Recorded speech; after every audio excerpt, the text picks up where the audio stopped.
Hey guys, what's going on? I'm going to do a quick video on the how-to fight the Obstructer. It's one of the fights that gets a lot of people held up moving into the really far late game. There's a lot of good mods that you get from this. So we're going to go over what happens in the fight, the mechanics, and some best practices for the fight. So the first few things are he has a bunch of huge weak spots that take a lot of damage. His two shoulders are massive. You can hit him from anywhere. Getting those broken down pretty quick will get you some nice knockdowns and get you some extra damage before the first mechanic or his immune phase. He does spawn a whole bunch of kingfishers around. Make sure you're knocking them out. Get your ammo and health up, and get you good damage in when you get those stagger effects. It's important for this fight too to remember when you get into the immune phases, it's really great to have at least one bunny for this fight, and we'll demonstrate here shortly why that's important for the fight. So the first mechanic you're going to see here is his box. The box is important because as you see there, while someone on your team is boxed, they are going to be increasing his immunity bar. And so while the immunity bar is happening, or the squares up, it's going to be gaining that immunity substantially faster. So anytime he puts his fist up in the air and starts to put the purple box, you want to make sure that all three other team members are shooting that box to get it broke down as quick as possible so you get the immunity to stop triggering, as well as if you do not kill it quick enough, your teammate is likely going to die unless they're a defense stacker. You also want to make sure if anybody does go down to get them up as quick as possible, because if they do run into a box phase, you're going to want to have them up for that. Your next big mechanic is going to be the orb phase. During your first immunity phase, you're going to have two portals.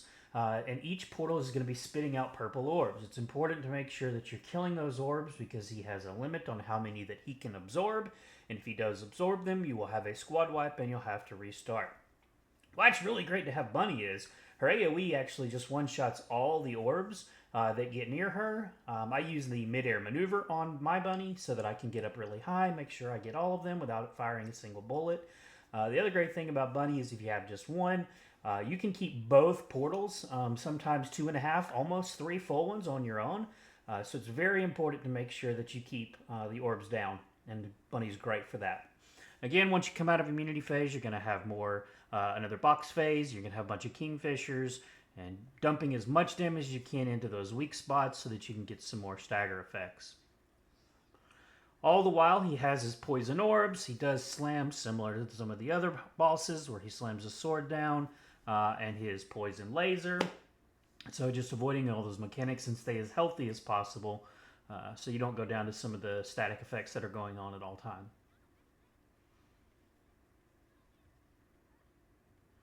Each subsequent immunity phase, which you're about to see now, you're going to have an additional portal. So your second stagger or immunity phase, he's going to have 3 portals. If you do unfortunately make it to a third immunity phase, you will have 4 portals. So again, it's very important to try to do as much damage as possible because when you do get into that third immunity phase and 4 portals, it's borderline unmanageable. One thing to note though, he does have a hitbox on the back of his back, as you see here, like all the other bosses during immune phase. So if you are low, you do have the opportunity to shoot him down that way. But it's very unlikely you'll do it. He moves around a lot and you have to manage the orbs as well. So it's just more important to keep the orbs. You're more likely to succeed by doing so. And that's pretty much the fight. As you see, we're keeping the orbs down here, and I'm running around to all 3 portals in this phase, as you see. Slapping the orbs with my AoE, keeping them down, keeping it manageable, and we were able to get through and not have any of them get to him. So he comes out again, and that's your fight. It's simple once you learn it. There's a lot of mechanics you got to manage, but once you do, that's it. If you got any questions, hit me in the comments. If you see other things in this fight that you may feel are a better way to do it, let me know. Drop them in the comments. Thanks for watching, and we'll see you on the next one.